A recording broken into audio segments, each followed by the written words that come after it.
ইমাম বসরি রহমতুল্লাহ আলাইহি আরো অনেক সুন্দর আলোচনা করলেন উনি ওনার সেই কাসিদার কিতাবের মধ্যে। কাসিদে বড়দা, এটার বাংলা অনুবাদ হয়েছে, যারা পারেন কিতাবটা পড়ে নেবেন।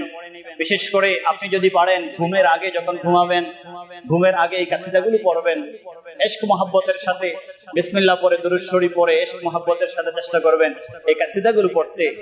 দেখবেন আপনার মহব্বতের পরিমাণ অনুযায়ী হয়তোবা কোনোদিন যদি খুশনসিব থাকে, দেখবেন সরকারে কায়নাত আপনাকেও দেখা দিবে। আমরা কি সে আশা করতে পারি না? এই কবিতা যিনি লিখেছেন, ওনার প্রেম ভালোবাসা সরকারে কায়নাতের কাছে পছন্দ হয়েছে, আল্লাহর কাছে পছন্দ হয়েছে। সরকারে কায়নাত মদিনা থেকে ওনার ঘরে তাশরিফ আনলেন, মদিনা মুনাওয়ারা থেকে ওনার ঘরে তাশরিফ এনে ওনাকে দিদার দিলেন। যেই কাসিদার কারণে সরকারে কায়নাত 750 বছর পূর্বে ওনাকে দিদার দিলেন, ওই কাসিদার পাঠক যদি প্রেম ভালোবাসা নিয়ে সেই কাসিদাগুলো পড়ে, তাহলে আল্লাহ কি সেটা করতে পারেন কি পারেন না? আমরা সে আশা করব।